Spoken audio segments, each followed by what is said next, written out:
The main character of this book won't be joining Badanon anytime soon.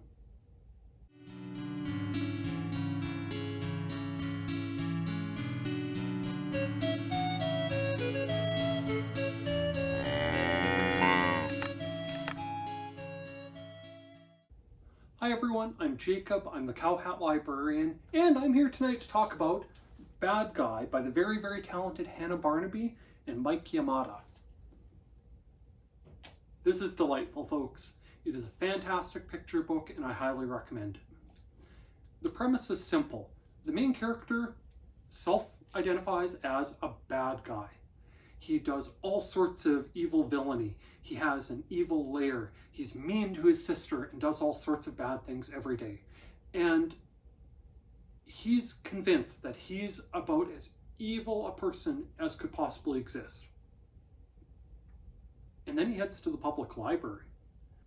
And it's wonderful because there are all sorts of books that can help him be even eviler, like how to build a magical death box and how to tie knots, and a book about recipes so that he can cut his sister in half, tie her to a railroad track, and then cook her in a stew. He has all sorts of evil plans, and the rest of the book is about how his plans work out. It's delightful. It's a really, really fun take on an over-the-top villain and how they actually are. It's sort of a counterpoint to the modern Disney movies that reimagine the origins of some of their famous villains, like Maleficent and Cruella de Vil. And it's delightful, it's funny.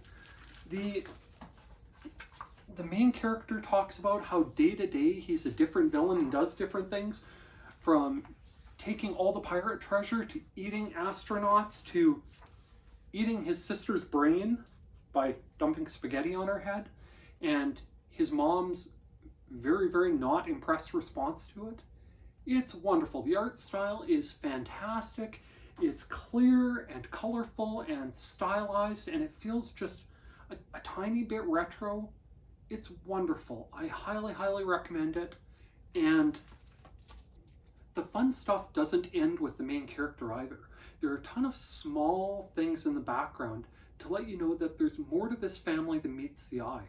For example, at one point, the boy's mother heads out, leaving him alone with his sister and their new library books, and she's heading out to do some gardening.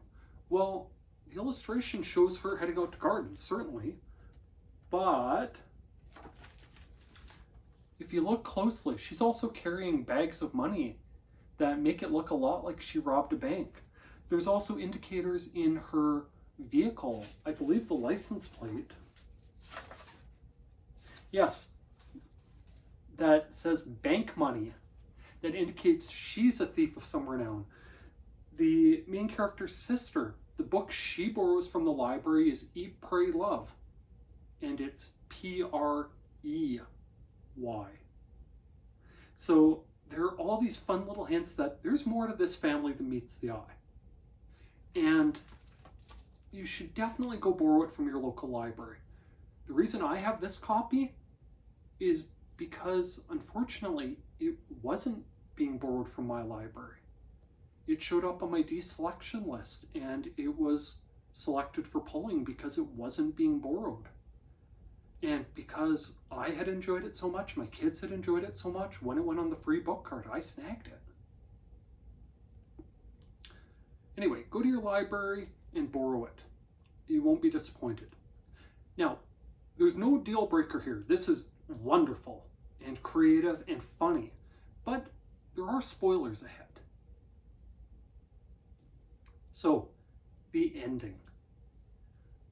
I did not expect this. Even seeing the little snippets that this is an evil family didn't prepare me for the ending, because the boy gets tired from the work on his traps for his sister, and he heads inside to take a break, and he's heading to get a popsicle from the kitchen, and he steps into a trap she set. And he's left dangling from the ceiling while she eats every orange popsicle right in front of him. And when he confronts her, she has the greatest reply ever written in a picture book. Not every bad guy is a guy. It was wonderful.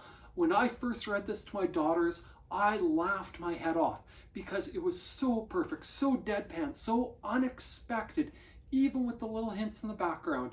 It was wonderful. It instantly elevated her above what had previously been shown to happen in the book, with her brother basically bullying her, and established her as a firm equal, and that she could probably out-villain him if she really wanted to.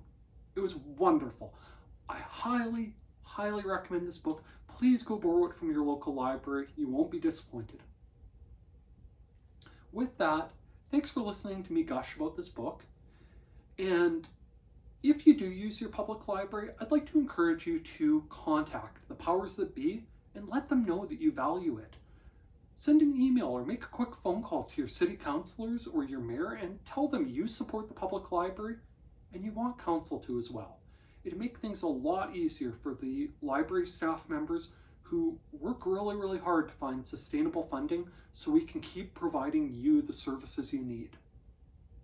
With that, thanks for watching. Bye now.